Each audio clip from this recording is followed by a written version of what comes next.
बच्चों ਤੁਹਾਡਾ स्वागत है Gladwin computer science online mentors channel ਦੇ ਅੰਦਰ। ਅੱਜ ਅਸੀਂ ਆਪਣਾ 12th ਕਲਾਸ ਦਾ ਅਗਲਾ ਚੈਪਟਰ ਕਰਾਂਗੇ ਜੋ ਕਿ ਫੰਕਸ਼ਨ ਨਾਲ ਜਾਣ ਪਛਾਣ ਹੈ। ਆਓ ਅਸੀਂ ਜਾਣੀਏ ਕਿ ਫੰਕਸ਼ਨਸ ਹੁੰਦੇ ਕੀ ਹਨ। ਪਿਆਰੇ ਬੱਚੋ, ਫੰਕਸ਼ਨ ਇੱਕ ਸਬ ਪ੍ਰੋਗਰਾਮ ਹੁੰਦਾ ਹੈ। ਇਸ ਨੂੰ ਅਸੀਂ ਪ੍ਰੋਸੀਜਰ ਜਾਂ ਰੂਟੀਨ ਵੀ ਕਹਿ ਸਕਦੇ ਹਾਂ। ਇਹ ਪ੍ਰੋਗਰਾਮ ਵਿੱਚ ਹਦਾਇਤਾਂ ਨੂੰ ਲੌਜੀਕਲ ਤਰੀਕੇ ਦੇ ਨਾਲ ਰੱਖਣ ਦਾ ਇੱਕ ਤਰੀਕਾ ਹੈ। ਫੰਕਸ਼ਨ ਦੀ ਵਰਤੋਂ ਕਿਸੇ ਗੁੰਝਲਦਾਰ ਕੰਮ ਨੂੰ ਛੋਟੇ-ਛੋਟੇ ਭਾਗਾਂ ਵਿੱਚ ਵੰਡ ਕੇ ਅਸੀਂ ਬੜੀ ਆਸਾਨੀ ਨਾਲ ਕਰ ਸਕਦੇ ਹਾਂ। ਫੰਕਸ਼ਨ ਨੂੰ ਇੱਕ ਵਾਰ ਪਰਿਭਾਸ਼ਿਤ ਕਰਨ ਤੋਂ ਬਾਅਦ ਜਾਂ ਫੰਕਸ਼ਨ ਨੂੰ ਇੱਕ ਵਾਰੀ ਬਣਾਉਣ ਤੋਂ ਬਾਅਦ ਅਸੀਂ ਉਹਨੂੰ ਕਿੰਨੀ ਮਰਜ਼ੀ ਵਾਰੀ ਵਰਤ ਸਕਦੇ ਹਾਂ। ਇਸ ਦਾ ਮਤਲਬ ਸਾਨੂੰ ਦੁਬਾਰਾ ਕੋਡਿੰਗ ਕਰਨ ਦੀ ਲੋੜ ਨਹੀਂ ਹੁੰਦੀ। ਫੰਕਸ਼ਨ ਬੇਸਿਕਲੀ ਦੋ ਕਿਸਮਾਂ ਦੇ ਹੁੰਦੇ ਹਨ ਜਾਂ ਦੋ ਸ਼੍ਰੇਣੀਆਂ ਵਿੱਚ ਵੰਡੇ ਜਾਂਦੇ ਹਨ। पहली श्रेणी है लाइब्रेरी फंक्शन, जिसमें ਅਸੀਂ इनबिल्ट फंक्शन भी कहते हैं।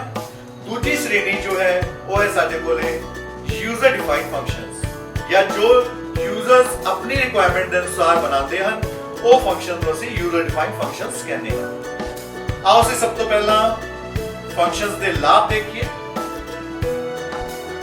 ਫੰਕਸ਼ਨ ਦੀ ਵਰਤੋਂ ਨਾਲ ਅਸੀਂ ਕਿਸੇ ਵੀ ਗੁੰਝਲਦਾਰ ਕੰਮ ਨੂੰ ਜਾਂ ਕਿਸੇ ਵੀ ਗੁੰਝਲਦਾਰ ਸਮੱਸਿਆ ਨੂੰ बड़ी ही आसानी नाल छोटे-छोटे भागों में वंड के कर सकते हैं, उनका सलूशन लभ सकते हैं।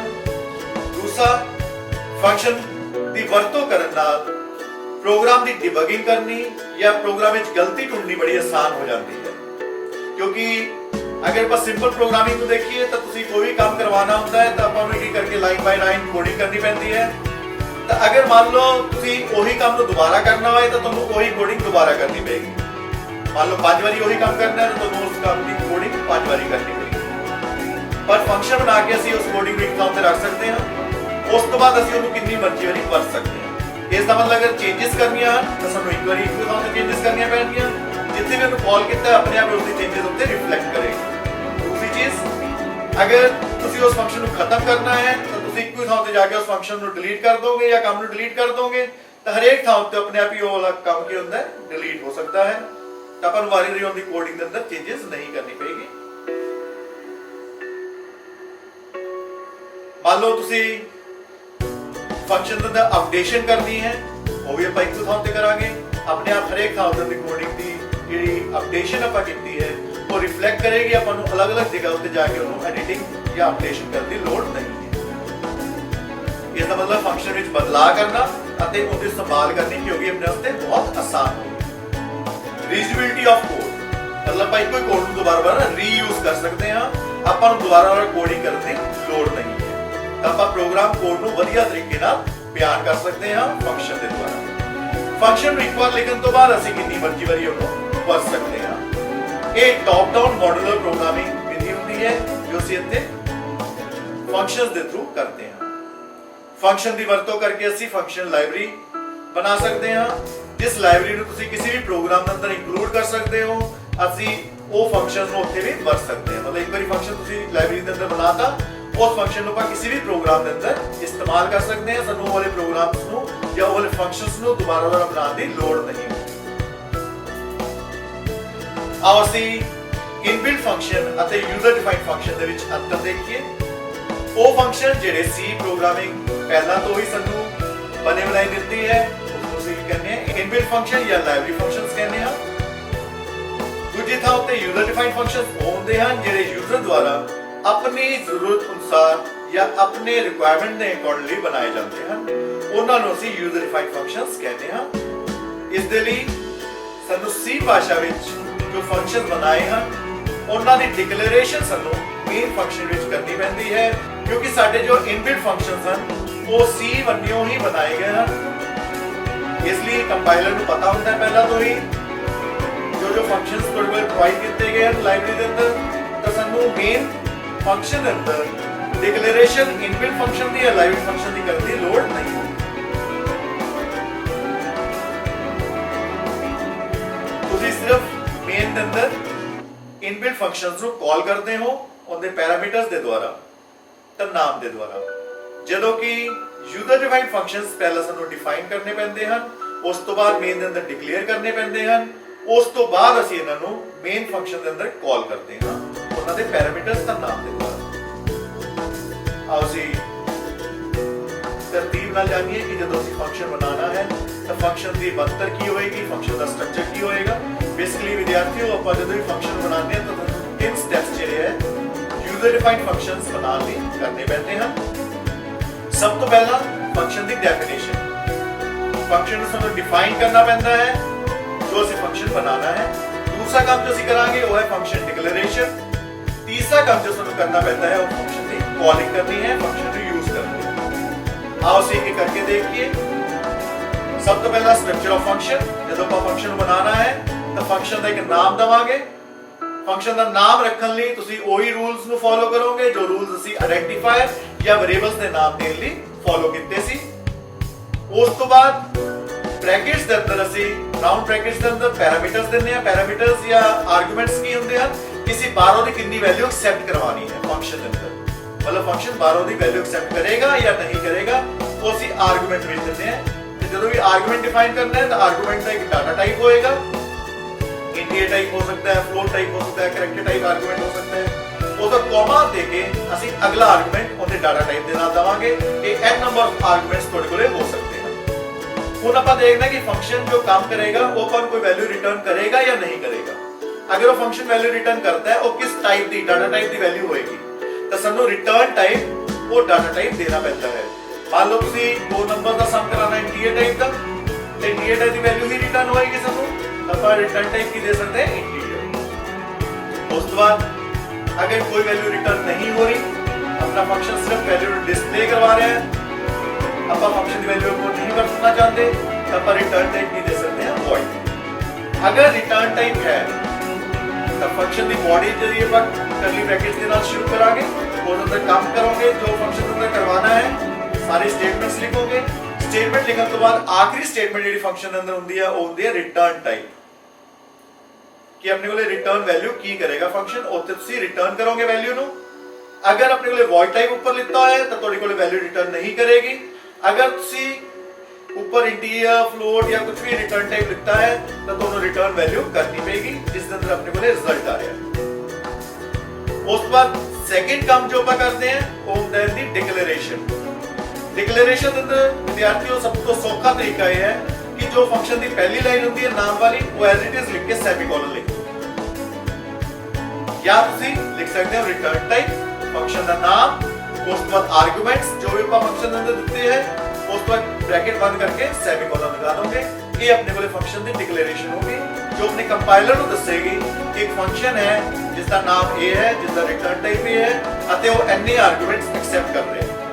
ये सिर्फ अपने कंपाइलर ਲਈ जानकारी देने का तरीका है। इस तो पहले किसी ਨੂੰ ਵਰਤੀਏ, ਉਸ ਤੋਂ ਬਾਅਦ ਮੇਨ ਦੇ ਅੰਦਰ ਅਸੀਂ ਇਹਨੂੰ ਕੀ ਕਰਦੇ ਹਾਂ, ਕਾਲ ਕਰਦੇ ਹਾਂ। आओ ਅਸੀਂ एक सिंपल प्रोग्राम ਦੇ ਰਾਹੀਂ ਨੂੰ ਸਮਝੀਏ ਕਿਸ ਤਰੀਕੇ ਨਾਲ ਅਸੀਂ ਫੰਕਸ਼ਨ ਨੂੰ ਡਿਫਾਈਨ ਕਰਾਂਗੇ, ਡਿਕਲੇਅਰ ਕਰਾਂਗੇ, ਅਸੀਂ ਕਾਲ ਕਰਾਂਗੇ। ਅਸੀਂ ਇੱਕ ਪ੍ਰੋਗਰਾਮ ਬਣਾ ਰਹੇ ਹਾਂ ਜਿਸ ਅੰਦਰ ਫੰਕਸ਼ਨ ਬਣਾਇਆ ਗਿਆ ਹੈ ਸਮ, ਜੋ ਕਿ ਰਿਟਰਨ ਟਾਈਪ ਕੋਈ ਨਹੀਂ ਸਾਨੂੰ ਦੇ ਰਿਹਾ। ਇਹਦੇ ਨਾਲ ਅਸੀਂ void ਲਗਾ ਰਹੇ ਹਾਂ। void ਸਮ ਇੱਕ ਫੰਕਸ਼ਨ ਬਣਾਇਆ, ਦੋ ਵੈਲਿਊਜ਼ ਐਕਸੈਪਟ ਕਰਾਂਗੀਆਂ ਬਾਹਰੋਂ ਦੀ, ਤਾਂ ਅਸੀਂ ਇੰਟੀਜਰ ਟਾਈਪ ਵੈਲਿਊ ਲੈ ਲਈ, integer a, integer b as a argument ਲੈ ਲੇ, ब्रैकेट बंद की, कर्ली ब्रैकेट स्टार्ट की, इंटीजर c रिजल्ट वास्ते वेरिएबल ले लिया, c इक्वल टू किया a plus b, प्रिंट कराता रिजल्ट नु सी, printf %d c अपना रिजल्ट ਜਿਹੜਾ ਹੈ प्रिंट कराता, कर्ली ब्रैकेट बंद कर दिया। ਇਹ ਵਾਲਾ ਪਾਰਟ ਕੀ ਹੈ, ਸਾਡੇ ਕੋਲ ਡੈਫੀਨੇਸ਼ਨ। ਅਸੀਂ ਫੰਕਸ਼ਨ ਨੂੰ ਡਿਫਾਈਨ ਕਰਤਾ ਕਿ ਫੰਕਸ਼ਨ ਦਾ ਨਾਮ ਕੀ ਹੈ, ਫੰਕਸ਼ਨ ਕਿੰਨੇ ਪੈਰਾਮੀਟਰਸ ਲੈ ਰਿਹਾ, ਉਹਦਾ ਰਿਟਰਨ ਟਾਈਪ ਕੀ ਹੈ, ਕਿਸ ਤਰੀਕੇ ਨਾਲ ਉਹਨੇ ਕੰਮ ਕਰਨਾ ਹੈ। ਇਹ ਜਿਹੜਾ ਸਾਰਾ ਕੰਮ ਹੈ ਇਹ ਕਿਸ ਦੇ ਅੰਦਰ ਆਏਗਾ, ਡੈਫੀਨੇਸ਼ਨ ਦੇ ਅੰਦਰ ਆਏਗਾ। ਸੈਕੰਡ ਕੰਮ ਹੈ ਸਾਡੇ ਕੋਲੇ ਡਿਕਲੇਅਰ ਕਰਨ ਦਾ ਕੰਮ, ਕਿ ਸਾਡੇ ਕੰਪਾਈਲਰ ਨੂੰ ਦੱਸਣ ਦਾ ਕੰਮ। ਅਸੀਂ ਮੇਨ ਦੇ ਅੰਦਰ ਆਏ, ਮੇਨ ਦੇ ਅੰਦਰ ਪਹਿਲੀ ਲਾਈਨ ਜੋ ਲਿਖਣੀ ਹੈ ਉਹ ਹੈ ਐਜ਼ ਇਟ ਇਜ਼, ਪਹਿਲੀ ਲਾਈਨ ਆਪਾਂ ਲਿਖਤੀ ਫੰਕਸ਼ਨ ਦੀ, ਤੁਸੀਂ ਨਾਮ ਵਾਲੀ ਲਿਖੀ ਸੀ void sum integer a integer b, ਅਸੀਂ ਬ੍ਰੈਕਟਸ ਨੂੰ ਕਲੋਜ਼ ਕਰਤਾ, ਸੈਮੀਕੋਲਨ ਲਗਾਤਾ। ਇਹ ਸਾਡੇ ਕੋਲੇ ਕੀ ਹੋ ਗਿਆ, ਡਿਕਲੇਰੇਸ਼ਨ ਹੋ ਗਈ। ਹੁਣ ਜਦੋਂ ਇਹਨੂੰ ਵਰਤੋਂ 'ਚ ਲੈ ਕੇ ਆਉਣਾ ਹੈ ਤਾਂ ਅਸੀਂ ਕਰਾਂਗੇ ਕਾਲਿੰਗ ਆਫ ਫੰਕਸ਼ਨ। ਜਦੋਂ ਫੰਕਸ਼ਨ ਨੂੰ ਕਾਲ ਕਰਨਾ ਹੈ ਤਾਂ ਤੁਸੀਂ ਫੰਕਸ਼ਨ ਦੇ ਨਾਮ ਦੇ ਦੁਆਰਾ तो ਉਹਦੇ ਅੰਦਰ ਕਿੰਨੇ ਪੈਰਾਮੀਟਰਸ ਪਾਸ ਕਰਨੇ ਸੀ ਉਹਦੇ ਦੁਆਰਾ ਅਸੀਂ ਇਹਨੂੰ ਕੀ ਕਰ ਸਕਦੇ ਹਾਂ, ਇਹਨੂੰ ਯੂਜ਼ ਕਰ ਸਕਦੇ ਹਾਂ। ਤਾਂ ਇੱਥੇ ਫੰਕਸ਼ਨ ਦਾ ਨਾਮ ਕੀ ਸੀ, ਸਮ। a ਦੇ ਚ ਆਪਾਂ ਵੈਲਿਊ ਪਾਸ ਕਰਤੀ 10, b ਦੇ ਅੰਦਰ ਵੈਲਿਊ ਪਾਸ ਕਰਤੀ 20, ਉਸ ਤੋਂ ਬ੍ਰੈਕਟ ਨੂੰ ਕਲੋਜ਼ ਕਰਤਾ, ਸੈਮੀਕੋਲਨ ਕਰਤਾ। ਇਸ ਤਰ੍ਹਾਂ ਫੰਕਸ਼ਨ ਤੁਸੀਂ ਕਾਲ ਕਰ ਸਕਦੇ ਹੋ। इस फंक्शन को एक तो ज्यादा बारी भी कॉल कर सकते हैं, जितनी मर्जी बार ਤੁਸੀਂ ਚਾਹੋ ਤੁਸੀਂ ਅਲੱਗ-ਅਲੱਗ ਵੈਲਿਊਜ਼ ਪਾਸ ਕਰਕੇ ਫੰਕਸ਼ਨ ਨੂੰ ਕਾਲ ਕੀਤਾ ਜਾ ਸਕਦਾ ਹੈ। ਉਸ ਤੋਂ ਬਾਅਦ get ch ਕਰਕੇ ਅਸੀਂ ਪ੍ਰੋਗਰਾਮ ਨੂੰ ਬੰਦ ਕਰਨਾ ਹੈ। ਹੁਣ ਜਦੋਂ ਅਸੀਂ ਇਸ ਪ੍ਰੋਗਰਾਮ ਨੂੰ ਕੰਪਾਈਲ ਕਰਾਂਗੇ ਤੇ ਰਨ ਕਰਾਂਗੇ ਤਾਂ ਸਾਡੇ ਕੋਲ ਆਨਸਰ ਕੀ ਆ ਜਾਏਗਾ, 30 ਆ ਜਾਏਗਾ। आओ समझिए फंक्शन डिक्लेरेशन की लोड होती है। फंक्शन डिक्लेरेशन फंक्शन का एक प्रोटोकॉल भी किया जा सकता है।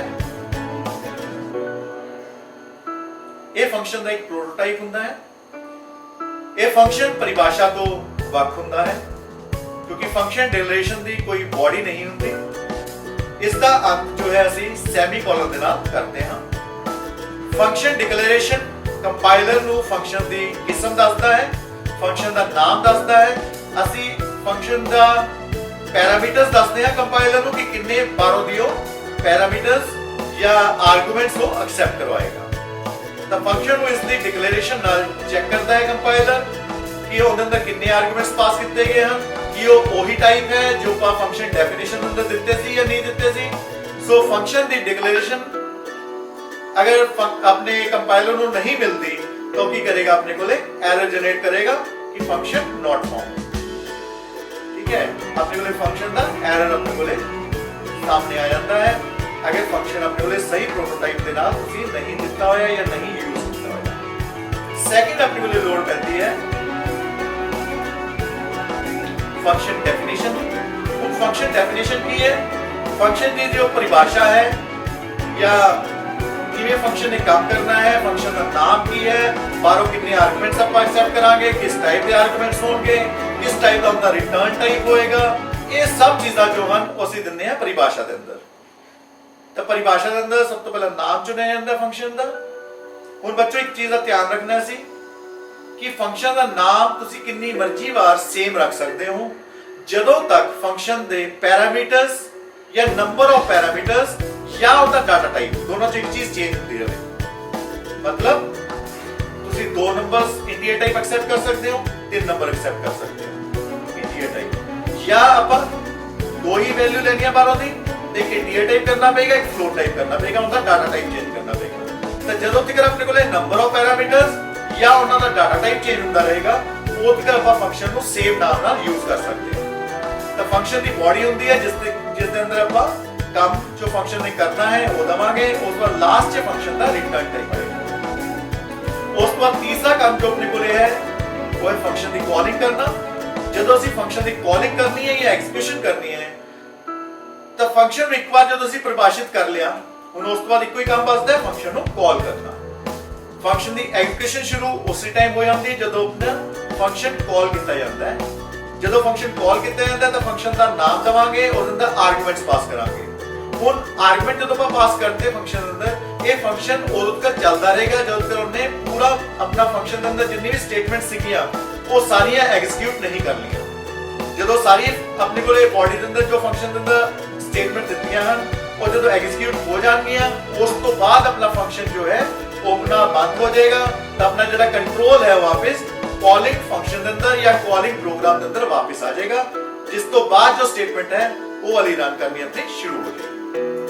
सब तो पहली किस्म है अपने को function without return of value and without argument. मतलब ना ही तो अपने को वैल्यू रिटर्न करेगा कुछ जिन्होंने आगे बढ़ सके, तो ना ही अपने तो कोई आर्गुमेंट्स या कोई पैरामीटर्स एक्सेप्ट करेगा। आओ ਅਸੀਂ देखिए सब तो पहली टाइप फंक्शंस दी। ये टाइप है functions without return and without arguments या parameters। बेसिकली ये वाली जी टाइप है ये ਅਸੀਂ ਵਰਤਦੇ ਹਾਂ ਜਦੋਂ ਅਸੀਂ ਸਿੰਪਲ ਕੋਈ ਮੈਸੇਜ ਜਾਂ ਕੁਝ ਕੰਮ ਨੂੰ ਪਰਫਾਰਮ ਕਰਵਾਉਣਾ ਹੈ, ਪਰ ਆਪਾਂ ਬਾਹਰੋਂ ਦੀ ਕੁਝ ਵੈਲਿਊਜ਼ ਨੂੰ ਐਜ਼ ਅ ਪੈਰਾਮੀਟਰ ਪਾਸ ਨਹੀਂ ਕਰਨਾ ਚਾਹੁੰਦੇ, ਜਾਂ ਉਨ जो रिटर्न अपने को रिजल्ट होके आ रहा है, जो रिजल्ट अपने को वापस आया है उसनों ਆਪਾਂ ਅੱਗੇ ਵਰਤਣਾ नहीं चाहते, तो उस लिए ਆਪਾਂ सिंपल प्रोग्राम बना सकते हैं। सब तो पहला फंक्शन का नाम मान लो ਆਪਾਂ ਨਾਮ ਰੱਖਤਾ ਫੰਕਸ਼ਨ ਦਾ ਸ਼ੋ। ਇਹ ਆਪਣੇ ਕੋਲੇ ਕੋਈ ਵੀ ਵੈਲਿਊ ਬਾਹਰੋਂ ਦੀ ਨਹੀਂ ਲਏਗਾ, ਤਾਂ ਆਪਾਂ ਬ੍ਰੈਕਟਸ ਨੂੰ ਐਮਟੀ ਰੱਖਾਂਗੇ। ਇਹ ਫੰਕਸ਼ਨ ਕੁਝ ਵੀ ਵੈਲਿਊ ਰਿਟਰਨ ਨਹੀਂ ਕਰੇਗਾ, ਇਸ ਲਈ ਆਪਾਂ ਇਸ ਦੇ ਅੱਗੇ ਰਿਟਰਨ ਟਾਈਪ ਕੀ ਲਗਾਵਾਂਗੇ, void। आओ एक मैसेज प्रिंट करा दिया इसके अंदर। मान लो तुसी मैसेज प्रिंट कराता printf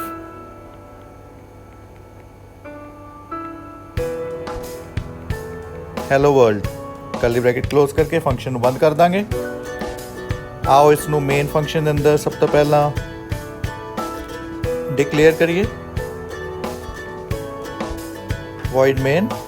सब तो पहली लाइन एज इट इज जो अपनी पहली लाइन है उसनू ऊपर नीचे लिख देंगे, ब्रैकेट क्लोज करके सेमीकोलन। हुण सेकंड काम है इसनू फंक्शन नू वरतना या कॉल करना। तो सिंपली तुसी फंक्शन का नाम दोगे, उसका गेट ch, इसनू क्लोज कर दोगे। हुण फंक्शन नू आपां कितनी मर्जी बार अपने प्रोग्राम के अंदर या मेन के अंदर कॉल कर सकते हैं। तो सिंपली ये की करेगा, अपने को हेलो वर्ल्ड जो है वो अपनी एज अ आउटपुट प्रिंट कर देगा। तो अपना सिंपल जा एक प्रोग्राम है, function without return type and without arguments का। दूसरा अपने को फंक्शन हो सकता है without return value and with parameters. मान लो तुसी बाहरों दे कोई पैरामीटर्स एक्सेप्ट कराने हैं। ये फंक्शन अपना कोई रिटर्न टाइप तो नहीं करेगा, अपनों कोई वैल्यू रिटर्न नहीं करेगा, पर आर्गूमेंट्स जरूर अपने तो एक्सेप्ट करवाएगा या पैरामीटर्स अपन इस अंदर देने पैणगे। तो एक फंक्शन बनाइए आप। मान लो आप दो नंबर्स को सम करवाना चाहते हैं, फंक्शन का नाम आप रखता सम। बाहरों दी आर्गूमेंट्स देने हैं, दो आर्गूमेंट्स किस टाइप दे देने हैं, इंटीजर टाइप दे। जो भी टाइप तुसी बाहरों दी लेना चाहते हो, जिन्ने आर्गूमेंट्स लेना चाहते हो इत्थे दे दोगे। दो लेने हैं, तीन लेने हैं, एक लेना है, उन्हें आर्गूमेंट्स आप इत्थे पास कर देंगे। रिटर्न टाइप इसकी की विदाउट रिटर्न टाइप है, तो इनू void रख देंगे। एक वेरिएबल लवांगे जिस अंदर इसकी वैल्यू ਨੂੰ स्टोर करोगे। c equal to a plus b, जो भी तुसी काम करवाना है। उस तो बाद इसनू वैल्यू ਨੂੰ प्रिंट करवाओगे।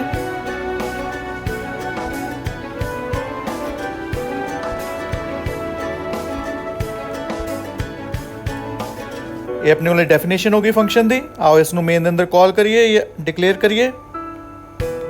मेन के अंदर आवांगे। सब तो पहला काम डिक्लेयर करन दा, एज इट इज जो पहली लाइन है वो इत्थे लिख दो।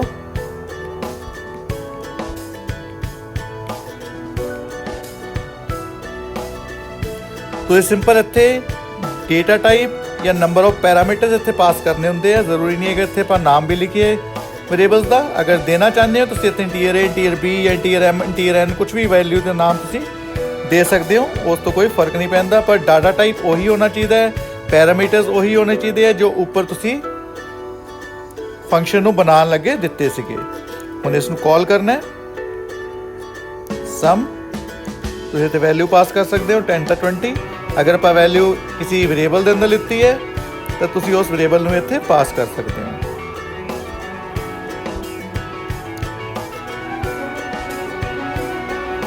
गेट ch करके इसको क्लोज कर लेंगे। तो इस तरीके नाल अपने कोले पास सेकंड प्रोग्राम बनाया है। अपने कोले विदाउट रिटर्न टाइप, कोई वैल्यू रिटर्न नहीं करेगा फंक्शन। जो वैल्यू अपने लिए फंक्शन दी आ रही है उसनू आप अगे यूज़ नहीं कर सकते, सिंपली अपन प्रिंट करा के दे सकते हैं रिजल्ट नू। पर ये अपने को बाहरों दी पैरामीटर्स या वैल्यूज़ नू एज अ आर्गूमेंट एक्सेप्ट करवा रहे हैं। तो इत्थे आप फंक्शन बनाया इंटीजर टाइप। अगर सी फ्लोट टाइप लेना चाहते हो, इत्थे फ्लोट ए तो फ्लोट बी कर दोगे तो अपने तो फ्लोट वैल्यू ले लेगा। अगर मान लो तुम इतने 3 पैरामीटर्स देने हैं तो इंटीजर ए, इंटीजर बी तो एक इंटीजर सी होर पा के अपने को एक तो ज़्यादा पैरामीटर्स नू एक्सेप्ट करवा सकते हो। तो इतने अपने को वैल्यू जी दी है वो 10 तो 20 आई है, तो अपने को रिजल्ट की प्रिंट कर देगा 30 अपने को रिजल्ट आउटपुट के रूप से प्रिंट कर देगा। आप अपनी पीसी टाइप देखिए जो है function with return and without argument. मतलब अपने तो ਆਰਗੂਮੈਂਟਸ ਜਾਂ ਪੈਰਾਮੀਟਰਸ ਬਾਹਰੋਂ ਦੇ ਐਕਸੈਪਟ ਨਹੀਂ ਕਰੇਗਾ, ਪਰ ਆਪਾਂ ਨੂੰ ਵੈਲਿਊ ਰਿਟਰਨ ਕਰਕੇ ਦੇਗਾ ਜਿਸ ਨੂੰ ਆਪਾਂ ਅੱਗੇ ਯੂਜ਼ ਕਰ ਸਕਾਂਗੇ। ਆਓ ਫੰਕਸ਼ਨ ਬਣਾਈਏ ਆਪਾਂ ਸਮ ਦਾ ਹੀ। ਸਮ ਲੈ ਲਿਆ, ਪੈਰਾਮੀਟਰਸ ਆਪਾਂ ਖਾਲੀ ਛੱਡਤੇ। मान लो फंक्शन जो है वो अपने को रिटर्न टाइप वैल्यू करेगा इंटीजर।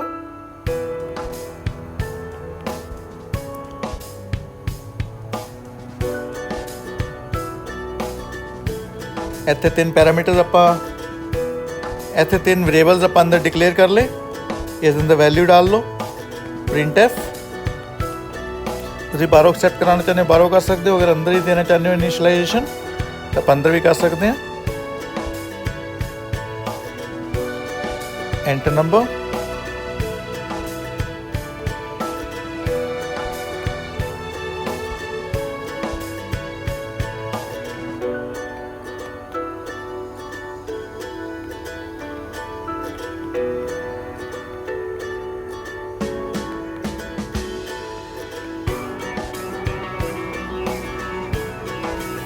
तो अपने को दो नंबर्स ਨੂੰ ਬਾਹਰੋਂ ਐਕਸੈਪਟ ਕਰਾ ਲਿਆ, integer A integer B।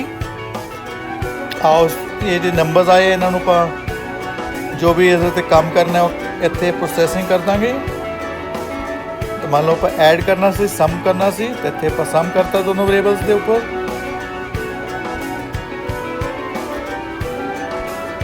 Print कर दो वैल्यू ਨੂੰ।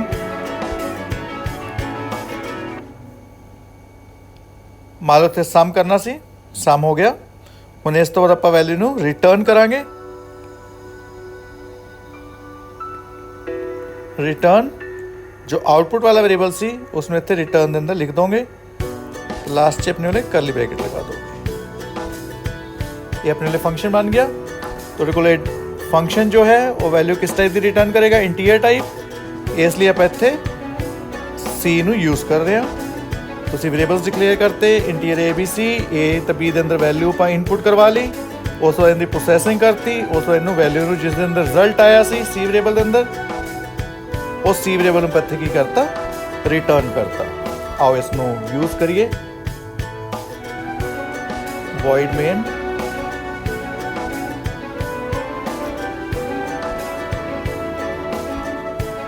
एज दिस फर्स्ट लाइन तुसी इत्थे लिख दोगे। हुण इहनू कॉल करना सम। जो सम फंक्शन कॉल किया अपने आप इसने दो वैल्यू एक्सैप्ट करानी है।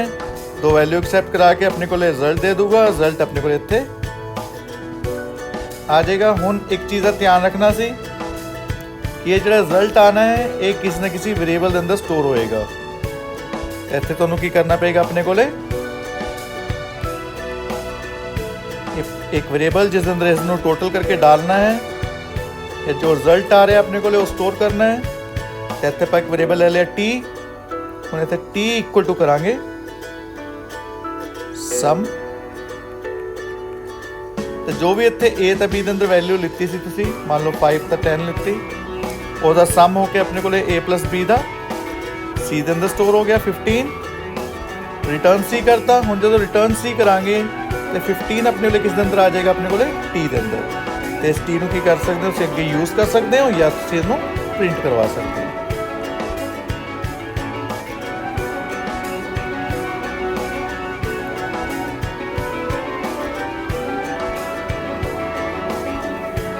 इस तरीके अपने को फंक्शंस नू यूज़ कर सकते हैं with return type but without arguments वाले। तुसीं इत्थे एक तो ज़्यादा बारी इस फंक्शन नू यूज़ कर सकते हो। तो अलग अलग वेरिएबल्स से उन्होंने डाल के आप अगे वैल्यूज उन्होंने वरत भी सकते हैं या इस्तेमाल कर सकते हैं। फोर्थ टाइप का फंक्शन जो अपने को है वो है function with return value and with arguments. Functions with return value and with arguments और parameters। मतलब हुण आपां वैल्यू नूं रिटर्न भी कराना है तो उसनूं यूज़ भी करना है। जो वैल्यू अपने को वापस आ रही है तो अपने को रिटर्न भी करना है, तो आर्गूमेंट्स बाहरों भी एक्सेप्ट कराने हैं। तो इसलिए पर प्रोग्राम देखिए। सब तो पहला एक फंक्शन का नाम मान लो नाम पर रखता सम। बाहरों दी आर्गूमेंट्स किन्ने लेने हैं, इंटीजर ए इंटीजर बी, दो आर्गूमेंट्स ले लें इंटीजर टाइप दे। ਜਦੋਂ ਇਸ ਨੂੰ ਸਮ ਕਰਾਂਗੇ ਆਪਣੇ ਕੋਲੇ ਰਿਟਰਨ ਕਿਸ ਟਾਈਪ ਦੀ ਵੈਲਿਊ ਕਰੇਗਾ, ਇੰਟੀਜਰ ਟਾਈਪ ਦੀ। ਤੇ ਰਿਟਰਨ ਟਾਈਪ ਇੰਟੀਜਰ ਕਰ ਲਿਆ। ਇੱਕ ਤੁਸੀਂ ਵੇਰੀਏਬਲ ਡਿਕਲੇਅਰ ਕਰੋਗੇ ਜਿਸ ਅੰਦਰ ਆਪਾਂ ਰਿਜ਼ਲਟ ਨੂੰ ਡਾਲਾਂਗੇ a + b। ਇੱਥੇ ਲਿਖੋਗੇ ਰਿਟਰਨ ਜੋ ਰਿਜ਼ਲਟੈਂਟ ਆਪਣੇ ਕੋਲੇ ਵੈਲਿਊ ਆਈ ਹੈ c ਦੇ ਅੰਦਰ, ਉਸ ਨੂੰ ਰਿਟਰਨ ਕਰਾ ਦੋਗੇ। ਇਹ ਆਪਣਾ ਪਹਿਲਾ ਪ੍ਰੋਗਰਾਮ ਬਣ ਗਿਆ। मान लो तुझे एक और प्रोग्राम बनाना है जिस अंदर 3 पैरामीटर एक्सेप्ट करने हैं, integer some, integer a, integer B, integer सी। कुछ मर्जी वेरिएबल का नाम ले सकते हो, जरूरी नहीं है ABC लेनी है। मान लो जो रिजल्ट है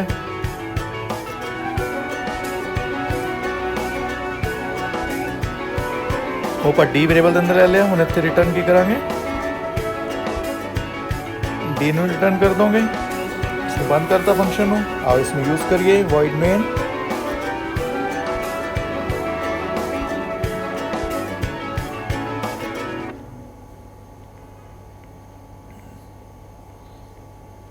पहला दो वेरिएबल्स डिफाइन कर ले, m तो n। फंक्शंस डिक्लेयर करते,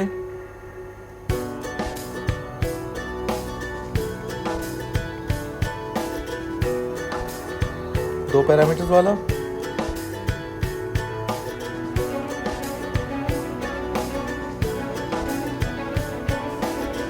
तीन पैरामीटर्स वाला। और इसमें यूज करिए m = some 10 to 20, n = sum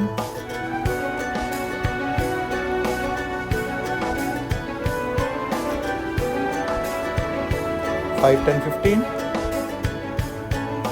ਹੁਣ ਇਹ ਦੋਨੋਂ ਨੰਬਰਸ ਜੋ ਆਪਣੇ ਕੋਲੇ ਆਏ ਹੈ ਇਹਨਾਂ ਨੂੰ ਆਪਾਂ ਅੱਗੇ ਯੂਜ਼ ਕਰਨਾ ਚਾਹੁੰਦੇ ਹਾਂ। ਤਾਂ ਮੰਨ ਲਓ ਇੱਥੇ ਇੱਕ ਹੋਰ ਵੇਰੀਏਬਲ ਡਿਫਾਈਨ ਕਰ ਦਿਓ t। ਤੇ ਇੱਥੇ ਕੀਤਾ ਆਪਾਂ t = m + n। ਤੁਸੀਂ ਵੈਲਿਊ ਨੂੰ ਅੱਗੇ ਯੂਜ਼ ਕਰ ਸਕਦੇ ਹੋ। ਹੁਣ t ਨੂੰ ਭਾਈ ਕਰਤਾ ਕਿ ਪ੍ਰਿੰਟ ਕਰਤਾ sh, ਇਹਨੂੰ ਕਲੋਜ਼ ਕਰ ਦੋ। तो देखो अपने को इतने दो फंक्शंस डिफाइन किए हैं। नाम दोनों का की है सम, पर की किया आप पैरामीटर्स डिफर किए हैं। ऊपर अपने को पैरामीटर्स जो सी वो इंटीजर टाइप दे सी, दो पैरामीटर्स ए था भी। तब नीचे अपने को की करते आप 3 पैरामीटर्स डिफाइन करते। केड़े-केड़े 3 पैरामीटर्स, ए बी सी, ये 3 पैरामीटर्स डिफाइन किए हैं। मतलब इतने वैल्यूज अपनी पैरामीटर्स च चेंज हो रही है। ਜਿਹੜਾ ਉੱਪਰ ਵਾਲਾ ਫੰਕਸ਼ਨ ਹੈ ਉਹਦੇ ਅੰਦਰ 2 ਪੈਰਾਮੀਟਰਸ ਲਿੱਤੇ ਹੈ, ਨੀਚੇ ਵਾਲੇ ਫੰਕਸ਼ਨ ਦੇ ਅੰਦਰ 3 ਪੈਰਾਮੀਟਰ ਲਿੱਤੇ ਹੈ। ਜਦੋਂ ਕਿ ਫੰਕਸ਼ਨ ਦਾ ਨਾਮ ਦੋਨੋਂ ਜਗ੍ਹਾ ਉੱਤੇ ਕੀ ਹੈ, ਸੇਮ ਹੈ। ਦੋਨੋਂ ਜਗ੍ਹਾ ਉੱਤੇ ਨਾਮ ਕੀ ਆ ਰਿਹਾ ਆਪਣੇ ਕੋਲੇ, ਸਮ। ਉੱਪਰ ਵੀ ਸਮ ਹੈ, ਨੀਚੇ ਵੀ ਸਮ ਹੈ। ਰਿਟਰਨ ਟਾਈਪ ਵੀ ਸੇਮ ਹੈ ਦੋਨੋਂ ਜਗ੍ਹਾ ਉੱਪਰ।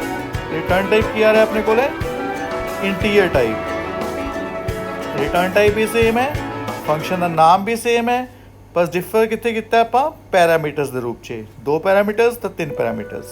तो एक गल का ध्यान रखना है, जब तक अपना पैरामीटर्स या रिटर्न टाइप अपना चेंज होएगा, आप किन्ने मर्जी फंक्शंस नू सेम नाम नाल क्रिएट कर सकते हैं, कोई प्रॉब्लम नहीं आएगी। मतलब अगर मान लो मैं एक और 2 पैरामीटर्स वाला फंक्शन बनाना चाहना है, पर उत्थे मैनू की करना पेगा, उनका डाटा टाइप चेंज करना पेगा। इतने इंटीजर सी, उसमें की कर देंगे आप फ्लोट। तो फ्लोट m नहीं या फ्लोट m, कुछ भी वेरिएबल का नाम दे के तुसी 2 पैरामीटर एक्सेप्ट करके अपने को की कर सकते हो, अपने को सेम नाम नाल फंक्शन को क्रिएट कर सकते हो। उत्थे रिटर्न टाइप भी की हो जाएगा, फ्लोट। ठीक है। अगर आप सेम डाटा टाइप का फंक्शन क्रिएट करना है सेम नाम नाल, तो अपन नंबर ऑफ पैरामीटर्स चेंज करने पैणगे। मतलब 1 2 1 2 3 इस तरीके नाल। हुण इन्हां नूं जो यूज़ करना है, अपने को वेरिएबल्स लोगे जिस अंदर की वैल्यू ਨੂੰ स्टोर करांगे। तो m n t आप 3 वेरिएबल्स ले ले। m के अंदर वैल्यू रिटर्न करती पहले फंक्शन की, n के अंदर वैल्यू रिटर्न करती सेकंड फंक्शन की। ਹੁਣ ਇਹ ਦੋਨੋਂ ਵੈਲਿਊਜ਼ ਨੂੰ ਅੱਗੇ ਤੁਸੀਂ ਕੀਤਾ ਯੂਜ਼ ਕਰ ਲਿਆ t = m+n ਕਰਕੇ, ਤਾਂ ਉਸ t ਦੀ ਵੈਲਿਊ ਨੂੰ ਪਾਈ ਕਰਤਾ, ਪ੍ਰਿੰਟ ਕਰਵਾਤਾ। ਤੇ ਇਸ ਤਰੀਕੇ ਨਾਲ ਆਪਣੇ ਵਾਲੇ ਫੰਕਸ਼ਨਸ ਆਪਾਂ ਵਰਤ ਸਕਦੇ ਹਾਂ, functions with return value and arguments ਵਾਲੇ। ਤੇ ਆਪਣੇ ਕੋਲੇ 4 ਟਾਈਪਸ ਹਨ ਜੋ ਆਪਾਂ ਵਰਤੀਆਂ ਹਨ ਫੰਕਸ਼ਨਸ ਦੀਆਂ। ਹੁਣ ਅਗਲੀ ਚੀਜ਼ ਹੈ ਆਪਣੇ ਕੋਲੇ ਕਿ ਫੰਕਸ਼ਨ ਡਿਕਲੇਰੇਸ਼ਨ ਦੇ ਅੰਦਰ ਤੇ ਫੰਕਸ਼ਨ ਪਰਿਭਾਸ਼ਾ 'ਚ ਅੰਤਰ ਕੀ ਹੁੰਦਾ। ਦੇਖੋ ਵਿਦਿਆਰਥੀਓ, ਫੰਕਸ਼ਨ ਪਰਿਭਾਸ਼ਾ ਕੀ ਹੈ ਕਿ ਫੰਕਸ਼ਨ ਦਾ ਉਹ ਭਾਗ ਜਿੱਥੇ ਆਪਾਂ ਫੰਕਸ਼ਨ ਦਾ ਕੰਮ ਦੱਸਾਂਗੇ ਕਿ ਫੰਕਸ਼ਨ ਕਿਸ ਤਰੀਕੇ ਨਾਲ ਕੰਮ ਕਰੇਗਾ, ਕਿੰਨੇ ਆਰਗੂਮੈਂਟਸ ਲਏਗਾ, ਕੀ ਉਸ ਦਾ ਨਾਮ ਹੈ, ਕੀ ਉਸ ਦਾ ਰਿਟਰਨ ਟਾਈਪ ਹੈ, ਇਸ ਦੀ ਬੋਡੀ ਹੁੰਦੀ ਹੈ। ਜਦੋਂ ਕਿ ਫੰਕਸ਼ਨ ਡਿਕਲੇਰੇਸ਼ਨ ਦੇ ਅੰਦਰ ਆਪਾਂ ਕੰਪਾਈਲਰ ਨੂੰ ਦੱਸਦੇ ਹਾਂ ਕਿ ਫੰਕਸ਼ਨ ਦਾ ਨਾਮ ਕੀ ਹੈ ਤਾਂ ਕਿੰਨੇ ਆਰਗੂਮੈਂਟਸ ਉਹ ਲਏਗਾ, ਕਿਸ ਟਾਈਪ ਦਾ ਰਿਟਰਨ ਟਾਈਪ ਹੈ, ਉਸ ਦੀ ਬੋਡੀ ਨਹੀਂ ਹੁੰਦੀ। ਦੂਸਰੀ ਚੀਜ਼, ਇਸ ਦਾ ਪ੍ਰਯੋਗ ਫੰਕਸ਼ਨ ਨੂੰ ਪਰਿਭਾਸ਼ਿਤ ਕਰਨ ਲਈ ਕੀਤਾ ਜਾਂਦਾ ਹੈ, ਜਦੋਂ ਕਿ ਇਸ ਦਾ ਪ੍ਰਯੋਗ ਫੰਕਸ਼ਨ ਨੂੰ ਡਿਕਲੇਅਰ ਕਰਨ ਲਈ ਕੀਤਾ ਜਾਂਦਾ ਹੈ ਡਿਕਲੇਰੇਸ਼ਨ ਦੇ ਵਿੱਚ। ਤੀਸਰੀ ਚੀਜ਼ ਹੈ ਸੈਮੀਕੋਲਨ ਦੀ ਵਰਤੋਂ ਫੰਕਸ਼ਨ ਡੈਫੀਨੇਸ਼ਨ ਦੇ ਅੰਦਰ ਨਹੀਂ ਕੀਤੀ ਜਾਂਦੀ। ਆਪਾਂ ਕਰਲੀ ਬ੍ਰੈਕਟਸ ਨਾਲ ਫੰਕਸ਼ਨ ਨੂੰ ਸ਼ੁਰੂ ਕਰਦੇ ਹਾਂ ਅਤੇ ਕਰਲੀ ਬ੍ਰੈਕਟਸ ਨਾਲ ਫੰਕਸ਼ਨ ਨੂੰ ਬੰਦ ਕਰ ਦਿੰਦੇ ਹਾਂ।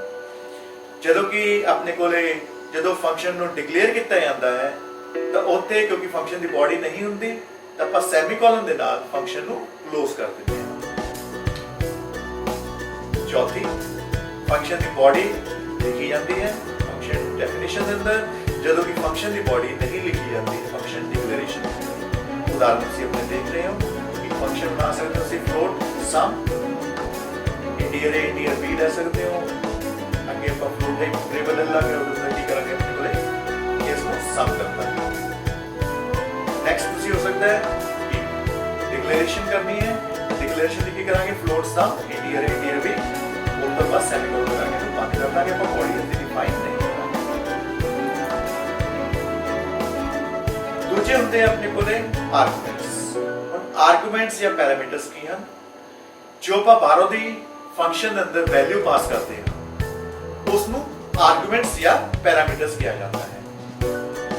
ਹੁਣ ਵੇਰੀਏਬਲਾਂ ਦੀ ਉਹ ਸੂਚੀ ਨੂੰ ਜੋ ਫੰਕਸ਼ਨ ਤੱਕ ਪਾਸ ਕੀਤਾ ਜਾਂਦਾ ਹੈ, ਜਿਸ ਨੂੰ ਫੰਕਸ਼ਨ ਨੂੰ ਪਾਸ ਕੀਤਾ ਜਾਂਦਾ ਹੈ, ਨੂੰ ਆਰਗੂਮੈਂਟਸ ਜਾਂ ਪੈਰਾਮੀਟਰਸ ਕਿਹਾ ਜਾਂਦਾ ਹੈ। ਆਰਗੂਮੈਂਟ ਜਾਂ ਫੰਕਸ਼ਨਸ ਦੀ ਦੋ ਕਿਸਮਾਂ ਹੁੰਦੀਆਂ ਹਨ, ਇੱਕ ਫਾਰਮਲ ਆਰਗੂਮੈਂਟਸ ਹੁੰਦੇ ਹਨ ਅਤੇ ਇੱਕ ਆਪਣੇ ਕੋਲੇ ਆਰਗੂਮੈਂਟਸ ਜੋ ਹੁੰਦੇ ਹਨ ਉਹ ਕੀ ਹੈ ਅਸਲ ਆਰਗੂਮੈਂਟਸ ਜਾਂ ਐਕਚੁਅਲ ਆਰਗੂਮੈਂਟਸ ਹੁੰਦੇ ਹਨ। ਫੰਕਸ਼ਨ ਡਿਕਲੇਰੇਸ਼ਨ ਦੀ ਪਹਿਲੀ ਲਾਈਨ ਵਿੱਚ ਡਿਕਲੇਅਰ ਕੀਤੇ ਗਏ ਵੇਰੀਏਬਲਸ ਨੂੰ ਜੋ ਕਿ ਪੈਰੇਂਥੇਸਿਸ ਦੇ ਵਿੱਚ ਬੰਦ ਕੀਤੇ ਜਾਂਦੇ ਹਨ ਫਾਰਮਲ ਆਰਗੂਮੈਂਟਸ ਜਾਂ ਪੈਰਾਮੀਟਰਸ ਕਿਹਾ ਜਾਂਦਾ ਹੈ।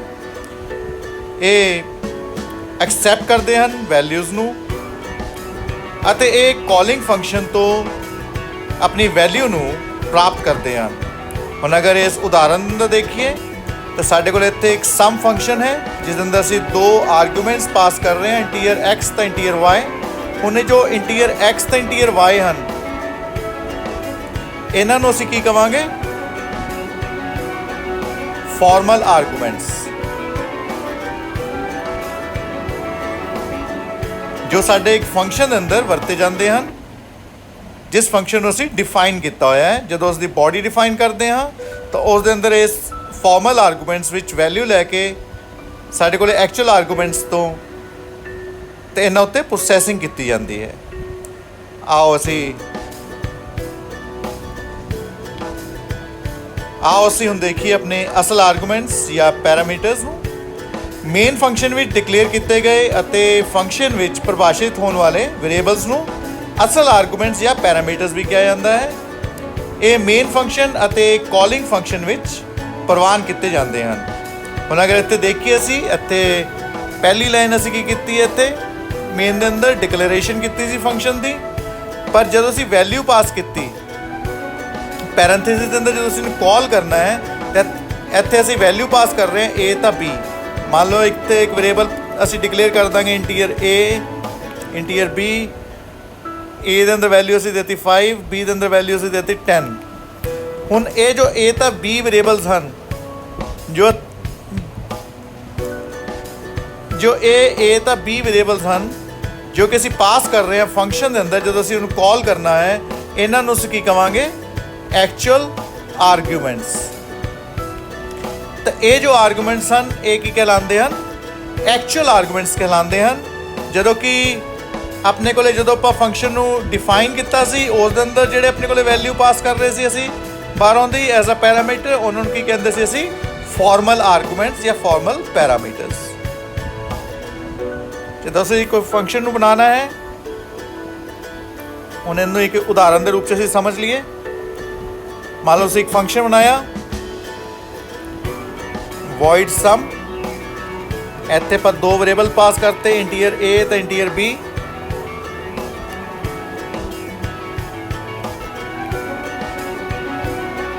ਇੱਕ ਵੇਰੀਏਬਲ ਹੈ c ਜਿਸ ਅੰਦਰ ਦਾ ਰਿਜ਼ਲਟ ਅਸੀਂ ਡਾਲਾਂਗੇ ਪ੍ਰੋਸੈਸ ਕਰਨ ਤੋਂ ਬਾਅਦ।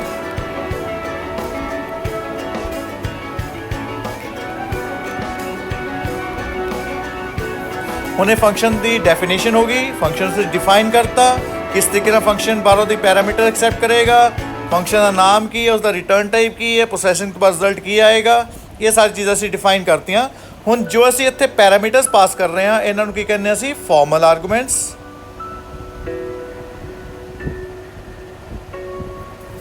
ਉਸ ਤੋਂ ਬਾਅਦ ਫੰਕਸ਼ਨ ਦੀ ਡਿਕਲੇਰੇਸ਼ਨ ਕਰਤੀ, ਮੇਨ ਫੰਕਸ਼ਨ ਸਟਾਰਟ ਕੀਤਾ,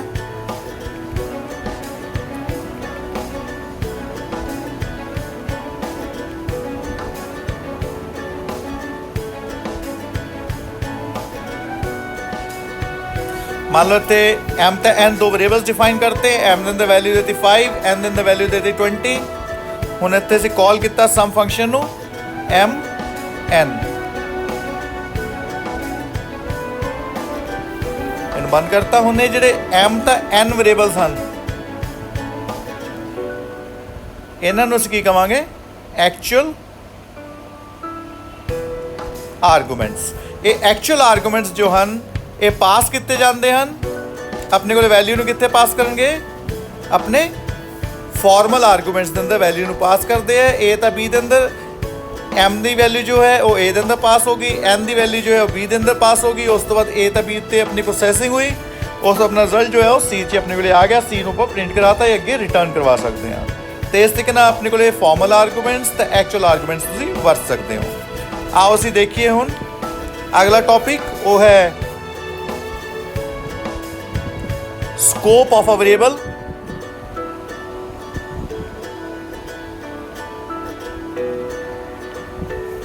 ਹੁਣ ਦੇਖੋ ਕਦੇ ਵੀ ਤੁਸੀਂ ਕਿਸੇ ਵੀ ਸਟਰਕਚਰ ਦੇ ਅੰਦਰ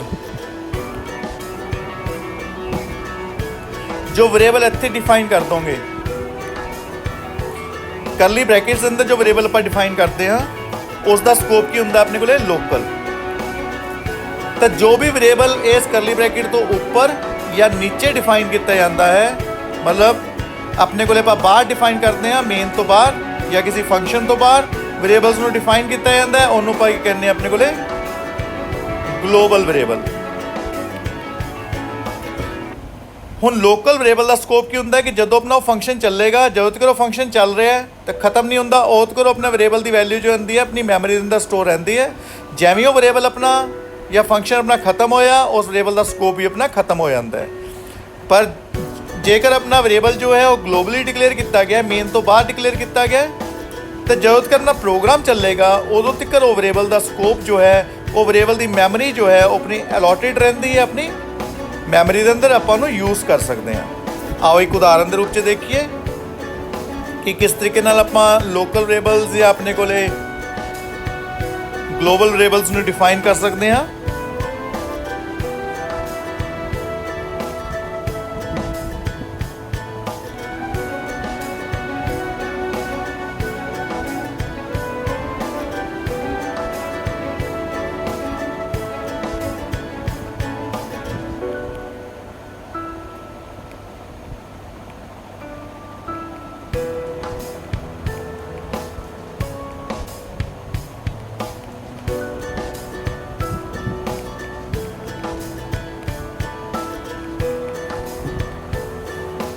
ਹੁਣ ਇੱਥੇ ਇੱਕ ਆਪਾਂ ਵੇਰੀਏਬਲ ਡਿਫਾਈਨ ਕੀਤਾ ਹੈ a, ਜਿਹਦੇ ਨਾਲ ਵੈਲਿਊ ਪਰ ਡਾਲਤੀ 5, ਉਸ ਤੋਂ ਬਾਅਦ ਕਰਤਾ a++, ਉਹਨੂੰ ਪ੍ਰਿੰਟ ਕਰਾਤਾ।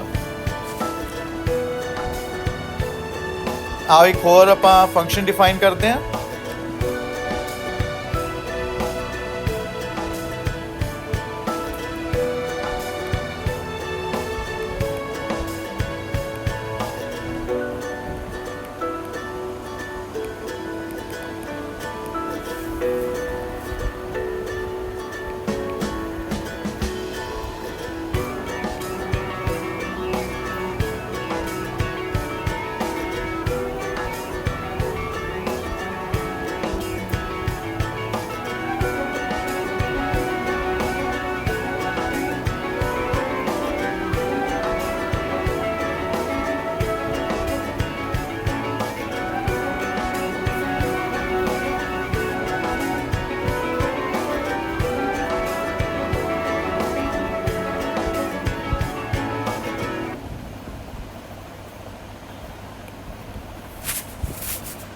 ਹੁਣ ਦੇਖੋ ਇੱਕ ਪ੍ਰੋਗਰਾਮ ਬਣਾਇਆ ਆਪਾਂ, ਇੱਕ ਵੇਰੀਏਬਲ ਆਪਾਂ ਡਿਫਾਈਨ ਕੀਤਾ ਹੈ ਜੋ ਕਿ ਆਪਣੇ ਫੰਕਸ਼ਨ ਦੇ ਅੰਦਰ ਵੇਰੀਏਬਲ ਡਿਫਾਈਨ ਕੀਤਾ ਹੈ।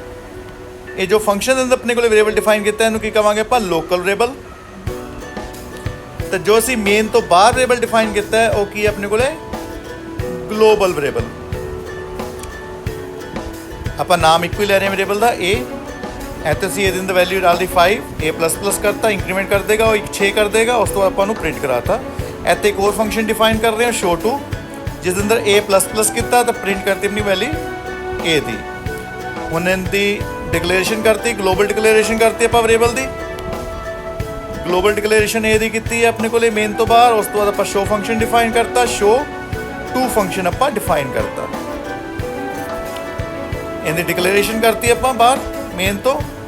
ਆਪਣੇ ਕੋਲੇ void show ਡਿਕਲੇਅਰ ਕਰਤਾ ਤੁਸੀਂ ਮੇਨ ਤੋਂ ਬਾਹਰ, ਉਸ ਤੋਂ ਆਪਾਂ void show to ਆਪਣੇ ਕੋਲੇ ਡਿਕਲੇਅਰ ਕਰਤਾ। ਹੁਣ ਆਪਾਂ ਇਹਨਾਂ ਨੂੰ ਯੂਜ਼ ਕਰਨਾ ਹੈ। ਆਪਾਂ ਸਭ ਤੋਂ ਪਹਿਲਾਂ ਕਾਲ ਕੀਤਾ show ਫੰਕਸ਼ਨ। ਹੁਣ ਜਦੋਂ ਇਹ show ਫੰਕਸ਼ਨ ਆਪਾਂ ਕਾਲ ਕਰ ਰਹੇ ਹਾਂ ਤਾਂ ਆਪਣੇ ਕੋਲੇ ਕੀ ਕਰੇਗਾ, ਇਹ ਵਾਲਾ ਫੰਕਸ਼ਨ ਕਾਲ ਕਰੇਗਾ ਤੇ ਨਹੀਂ ਕਰ ਦੇਣੀ ਆਪਣੇ ਕੋਲੇ ਵੈਲਿਊ ਪ੍ਰਿੰਟ ਕਰ ਦੇਣੀ ਹੈ 6। ਹੁਣ ਆਪਾਂ a ਦੀ ਵੈਲਿਊ ਕਰਤੀ 7, ਠੀਕ ਹੈ ਜੀ। ਹੁਣ ਜਦੋਂ 7 ਵੈਲਿਊ ਕਰਤੇ ਆਪਾਂ ਕਾਲ ਕੀਤਾ show to। show to ਕਿਹੜਾ ਫੰਕਸ਼ਨ ਹੈ ਆਪਣੇ ਕੋਲੇ, ਸੈਕਿੰਡ ਫੰਕਸ਼ਨ, ਜਿਸਨੇ ਕਿਹੜਾ ਵੇਰੀਏਬਲ ਚੱਕਣਾ ਆਪਣੇ ਕੋਲੇ, ਗਲੋਬਲ ਵੇਰੀਏਬਲ। ਜਦੋਂ ਗਲੋਬਲ ਵੇਰੀਏਬਲ ਚੱਕੇਗਾ, ਗਲੋਬਲ ਵੇਰੀਏਬਲ ਦੀ ਵੈਲਿਊ ਆਪਾਂ ਕਿੰਨੀ ਡਿਫਾਈਨ ਕੀਤੀ ਹੈ ਤੇ 7। ਇਹਨੇ ਵੈਲਿਊ ਕਿੰਨੀ ਕਰ ਦੇਣੀ ਹੈ ਉਸਦੀ, 8। ਉਸ ਅਗਲੀ ਵਾਰੀ ਫੇਰ ਕਾਲ ਕੀਤਾ, ਇਹਨੇ ਉਹਦੀ ਵੈਲਿਊ ਕਰਤੀ 9। ਪਰ ਜਦੋਂ ਆਪਾਂ ਸ਼ੋ ਦੁਬਾਰਾ ਫੰਕਸ਼ਨ ਕਾਲ ਕਰਾਂਗੇ, ਇਹ ਉਸਦੀ ਵੈਲਿਊ ਕੀ ਕਰ ਦੇਗਾ ਆਪਣੇ ਕੋਲੇ, 5 ਕਰ ਦੇਗਾ। ਉਸ ਤੋਂ ਬਾਅਦ ਉਹਨੂੰ ਕੀ ਕਰ ਦੇਗਾ, ਦੁਬਾਰਾ ਪ੍ਰਿੰਟ 6 ਕਰ ਦੇਗਾ।